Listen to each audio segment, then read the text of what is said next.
ETF index mutual funds నేర్చుకుని stock మార్కెట్లో రాణించాలనుకుంటున్నారా? వెంటనే ఈ నెంబర్కి కాల్ చేయండి.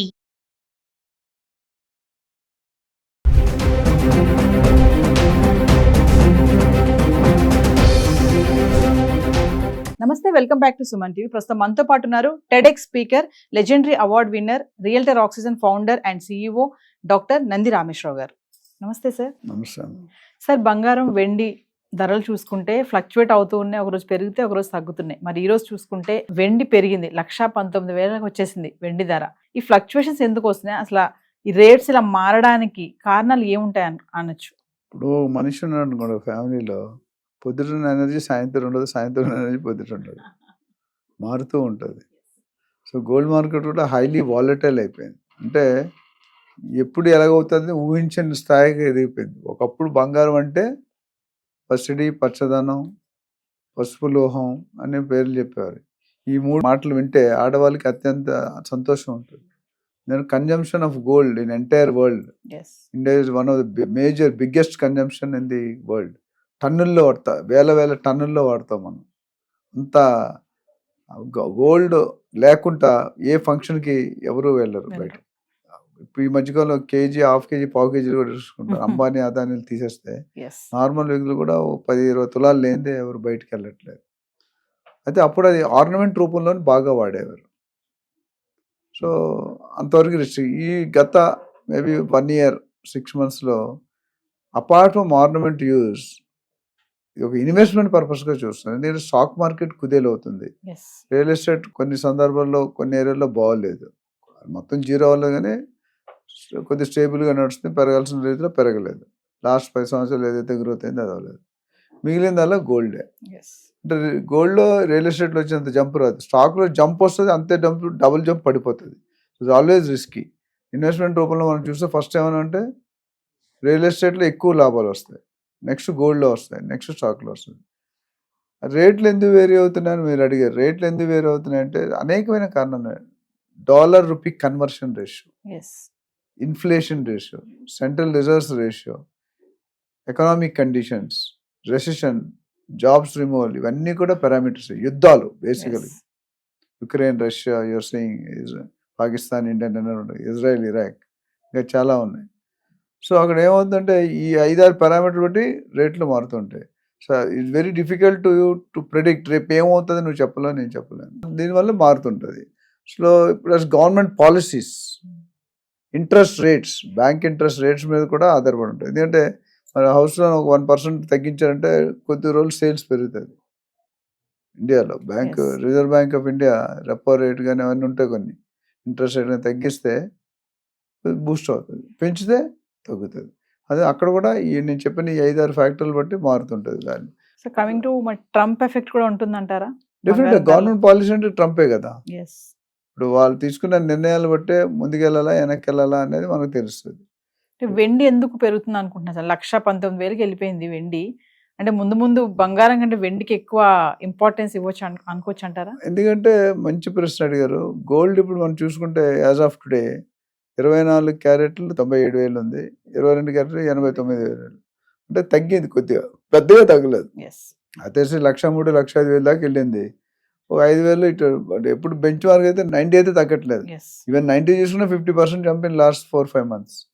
సిల్వర్ ఎందుకంటే ఒకప్పుడు సిల్వర్ దేనికి వాడేవారు?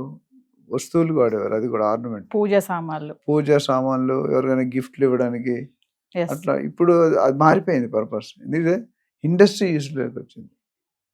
ఇండస్ట్రీ అంటే మన బ్యాటరీ వెహికల్, ఈవీ వెహికల్స్లో ఎక్కువ వాడుతున్నారు. దానివల్ల డిమాండ్ పెరిగింది. నేను ఎప్పుడు అన్నిసార్లు చెప్తుంటా మీకు, demand is more, supply is less, rate will be more. Demand is less, supply is more, rate will be less. Gold ETFs, gold bonds లాగా ముందు సిల్వర్ ఈటీఎఫ్, సిల్వర్ బాండ్స్ కూడా వస్తాయంటారా? ఆల్రెడీ ప్రాసెస్ ఉన్నాయి. ఇప్పుడు క్రిప్టో వేరే వెళ్తుంది, రకరకాల currency. అయితే ఇవి సేఫ్ ఇన్వెస్ట్మెంట్స్. సిల్వర్ కానీ ఇప్పుడు ఎవరు మనకు తెలిసి 6 నెలల క్రితం 80,000 అంత ఉండేదేమో వెండి, 70,000, ఇప్పుడు 1,20,000కి వెళ్ళిపోయింది రఫ్గా.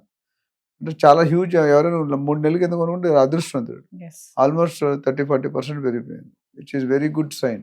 బట్ సామాన్య ప్రజలకి అందుబాటులో ఉండదు. So coming to investment purpose చూసుకుంటే మరి ఇలా ఫ్లక్చువేట్ అవుతున్న ఈ టైంలో ఇన్వెస్ట్మెంట్ చేయడం ఎంతవరకు కరెక్ట్ అంటారు గోల్డ్ పైనే? గోల్డ్ పై ఇన్వెస్ట్మెంట్ ఎప్పుడు కూడా మీకు లాస్ ఏం లేదండి. గెయిన్ కొద్ది తక్కువ ఉన్నా నాకున్న కొద్దిపాటి నాలెడ్జ్లో highest turnover, highest returns ROI అంటాం. ROI మనం చూసింది రియల్ ఎస్టేట్లో. గత 1 year పక్కన పెడితే గత గవర్నమెంట్ ప్రభుత్వం ఉన్నప్పుడు 10 సంవత్సరాల్లో 10 రెట్లు, 8 రెట్లు, 9 రెట్లు పెరుగుతూనే ఉంది. సో ఇప్పుడు చూసుకుంటే నెక్స్ట్ వచ్చే హైక్ గోల్డ్లో స్టీప్ జంప్ ఉండదు, స్టీప్ డ్రాప్ ఉండదు.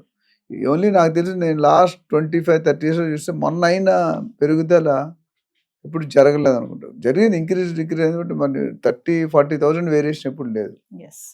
సో మీకు ఏమవుతుందంటే దీనివల్ల బెనిఫిట్ కానీ స్టాక్ మార్కెట్ కంప్లీట్లీ నీకు అవగాహన ఉంటేనే పెట్టాలి, లేకపోతే పెట్టకూడదు. నేను అవగాహన లేకుండా పెట్టారనుకోండి విల్ బీ ఇన్ ప్రాబ్లం. ఎందుకంటే minute to minute, second to second మీరు చూసుకుంటే సిస్టమ్స్ ఉంటాయి, స్టాక్ బ్రోకర్స్ ఉంటారు కదా, పొద్దున ఏదైనా సిస్టమ్ ముందు కూర్చోాలి, ఏ మినిట్లో ఏమవుతుంది టక్ టక్ అని జరిగిపోతుంటుంది. ఒక సెకండ్లో వేల కోట్లు లక్షల కోట్లు పోతాయి, వేల కోట్లు లక్షల కోట్లు. అంటే సో వెరీ డైనమిక్. అంటే మీరు ఇలా చూసి చెప్పేలోపు అయిపోతుంది. అందుకని ఆన్లైన్ ఫాస్ట్ ఉంటారు. అంత నాలెడ్జ్ 100కి 95% మంది ఉండదు. నాకు తెలియదు స్టాక్ మార్కెట్ తెలుసు, కానీ ఎలా మానిటర్ చేయాలి, ఏది పెరుగుతుంది, ఏ కండిషన్లో పెరుగుతుంది. ఇప్పుడు మనం గోల్డ్ చెప్పుకున్నాం, ఎప్పుడు పెరుగుతుంది, ఎప్పుడు తగ్గుతుంది. ఇక్కడ కూడా అంతే. సిల్వర్ పైన కూడా ఇన్వెస్ట్మెంట్స్ చేస్తారా సార్? మరి ఇప్పుడు ఇంత రేటు చేస్తున్నారు, ఆల్రెడీ ఇప్పుడు చేస్తున్నారు. మా రిలేటివ్సే ఒక 6-7-8 months వరకు వాళ్ళకి ఏదో ప్రిడిక్షన్ వచ్చింది. వస్తే మనం అన్నం తినే ప్లేట్ ఉంటుంది కదా, 4 ప్లేట్, ఒక్కో ప్లేట్ 750 grams, అంటే 3 kgs. 3 kgs ఎంత కొన్నారు? 65,000-70,000 కొన్నారు. ఈరోజు ఎంత అయింది? 1,20,000 చిల్లర వస్తుంది. సో 70,000 కాస్త 75,000 కాస్త 40,000-50,000 పెరిగిపోయింది with in 6 to 8 months. Just మన గోల్డ్ పెరగడం ముందే సమ్ ప్రిడిక్షన్ నేను చెప్పాను అన్నమాట.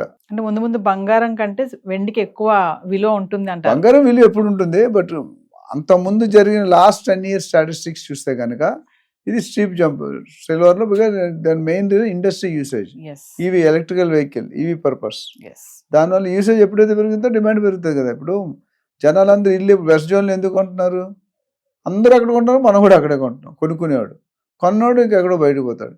అందరూ ఇండస్ట్రీ ఇప్పుడు ఈవీ వెహికల్స్ అనేది గవర్నమెంట్ కూడా ఇది ఇస్తుంది, సబ్సిడీ ఇస్తుంది, రిజిస్ట్రేషన్ ఫ్రీ, పొల్యూషన్ తగ్గుతుంది. బట్ కాస్ట్ ఎక్కువ ఉంటుంది. ఇది 10 లక్షలు ఉంటే అది 13-14 లక్షలు ఉండొచ్చు. బట్ ఒకసారి ఫుల్ ఛార్జ్ చేసాను 200-300 కిలోమీటర్ తిరుగుతుంది. అందులో మళ్ళీ బ్యాటరీ పెట్రోల్ బంకుల్లో కూడా ఈవీ పాయింట్లు పెట్టేస్తున్నారు. ఎవరైనా మనమే వెళ్ళి ఆటో పెట్టుకోవచ్చు, ఛార్జ్ చేసి డబ్బులు కట్టుకోవచ్చు, ఇంకెవ్వరు అవసరం, ఓన్లీ మిషన్ ఉంటుంది. అలాంటప్పుడు ఏమవుతుందంటే ఈ పొల్యూషన్ తగ్గాలంటే best ways to go over battery vehicles. Maintenance కూడా బాగుంటుంది, అసలు కార్బన్ అవన్నీ రావు.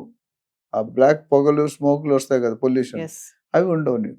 అండ్ బండి కూడా నీట్. మీరు 2-wheeler చూస్తే బండి వెళ్ళినప్పుడు సౌండ్ రాదు. మన మామూలు బైక్ కానీ స్కూటర్, ఈ వెహికల్స్ అసలు వెళ్తున్నాడు కూడా తెలియదు. అది యాక్సిడెంట్ కూడా అవుతున్నాయి.